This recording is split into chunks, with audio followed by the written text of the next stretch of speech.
Hey Michael, Yeah. I want to start collecting Blu-rays. What are your tips? Wow, you sound so interested, and I'm glad to tell you. Check this out. I got 5 tips for building your Blu-ray collection. If you want to have a fucking library of films like I do, I know a lot of people are jealous, A lot of people, when they come over, when they leave my house, they tend to feel like failures because they don't have the collection that I have. And it's not that you're a failure, it's just that you're failing to have an amazing collection like I do. So my number one tip is know a good deal when you see it. So if you're interested in buying a movie, the Fly collection. So here's story time with Michael. I was very, very interested in buying this when Scream Factory announced it. It's got The Fly from 1958, Return of the Fly, Curse of the Fly, both with Vincent Price, and then The Fly and The Fly 2, all from Scream Factory. Scream Factory always puts together an amazing package. So I was super, super excited to buy this. Then it came out, it's like $80, I think is what they announced it for. And that was just a little bit too steep for me at the time.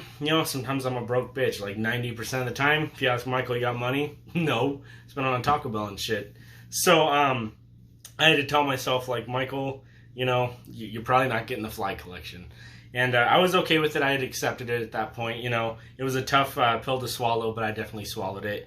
And then one day I was fucking around at Walmart doing, my rounds through the film section, and all of a sudden, what do I see? The Fly collection from Scream Factory for $40, because Walmart doesn't know shit about what they're putting on the shelves, and we reap all the benefits. Right? They got Candyman. This was only a few weeks ago, so if you're watching this video right now, it might be there.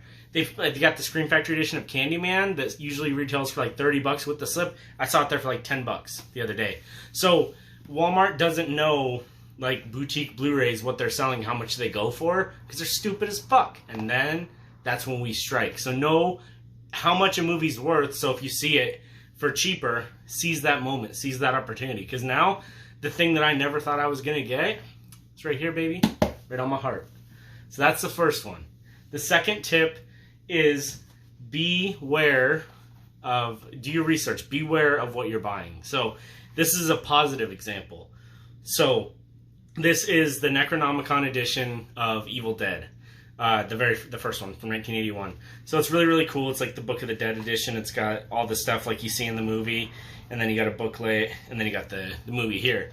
I actually found this at a thrift store for like $5-10, and it goes for a pretty high amount online. Not as high as Evil Dead 2 Necronomicon edition, because that one has like electronics. Like I think you like push the nose or something. Or no, it's the eye. You push the eye and like it pulsates and makes noise. It's really gross. I want it, but one day one can dream. So anyways, I found this. Super stoked to get it. I love that I have it. But the good thing about this, and not the Blu-ray and not the 4K, like I'm not gonna buy those because I know that this is the only one. This and the VHS are the only ones that are the true theatrical editions. There's a lot of shots in the movie that have like where you can see Rob Tapert, the producer, or like some of the mistakes and stuff like that. Like that's the reason we film fans all love Evil Dead, is because of all the mistakes and stuff, and it feels like you're watching your friend's home movie, And so it's really disappointing that on the Blu-ray and the 4K releases that they took all that stuff out. They like digitally they put trees over it and shit, and that's no fun. Like, yeah, it's still a fun movie to watch, but like half the fun is drinking with your buddies and being like, oh shit, there's the cameraman and all that kind of stuff, So know what it is you're buying. Like, do your research again. That's like the most essential thing about collecting is make sure, like, Star Wars. The only way to watch the true theatrical editions of that is on VHS. So I have the Star Wars collection on VHS, not the special editions. Like, do not buy the special editions. Don't give George Lucas or Disney any more of your money on those goddamn theatrical or special editions. They're awful. We need those theatricals. And so this is another thing. Evil Dead, we need the theatrical. And the only way to get our way is to stop buying these special editions, so do your research. My next tip is kind of the opposite of what I was saying with the Fly collection, but know when to buy something opening day versus when to wait.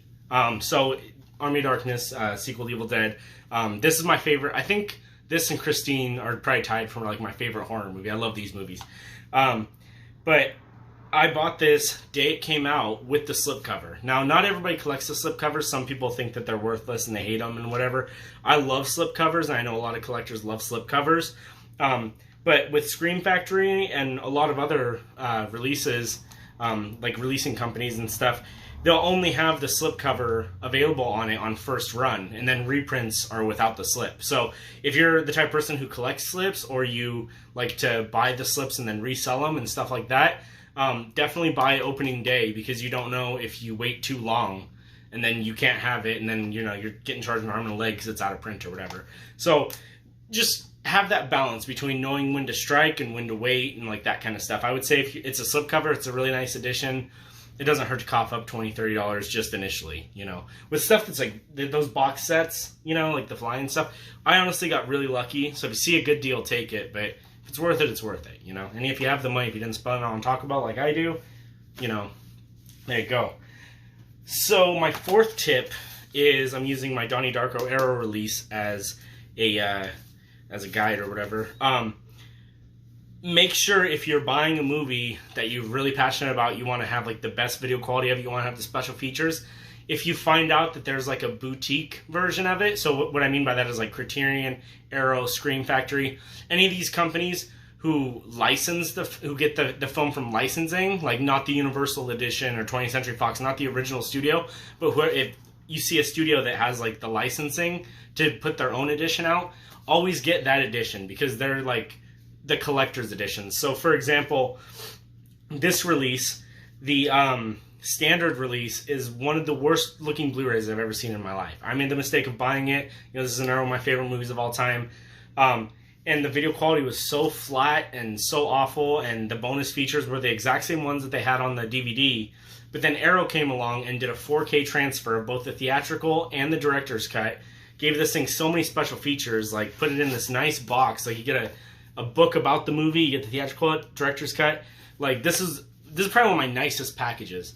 So don't fuck around buying like the studio versions if you've done your research and you see that there's a boutique version, so like a Scream Factory, Arrow, Criterion, any one of those.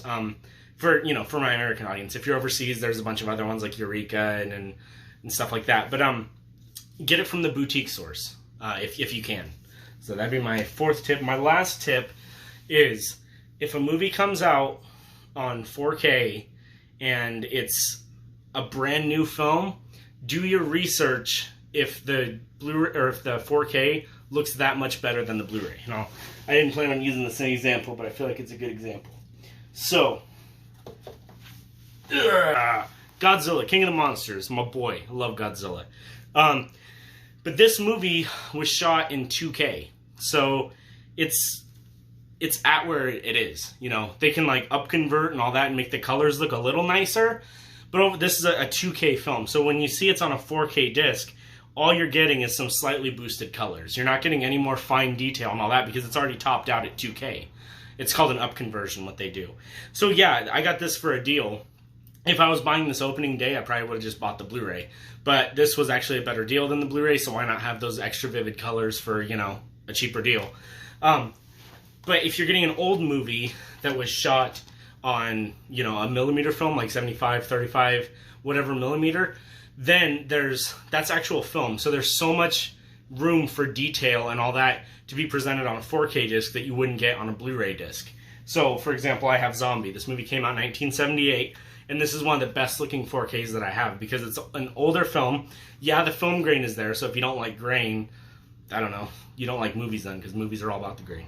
But if you don't mind that, like, this is the amazing presentation of the film because it's got all that detail that filmed on actual film can present you with, So if you're buying any movie on 4K that's like pre-2001, you're probably going to get some pretty freaking good looking video quality that, you're not getting on the Blu-ray and stuff like that. But if it's filmed after 2001 or 2002, chances are it's a digital film, it's filmed on digital, and it's probably filmed at a native 2K.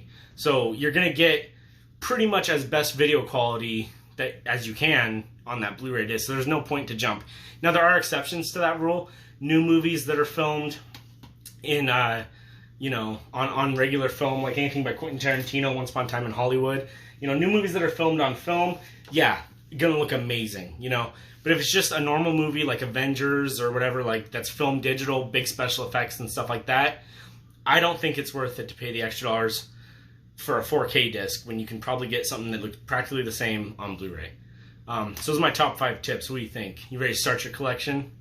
I'm so ready. Oh, dude, she's so excited. All right, like, subscribe, do a little victory dance. Fucking, I don't know. Do your thing.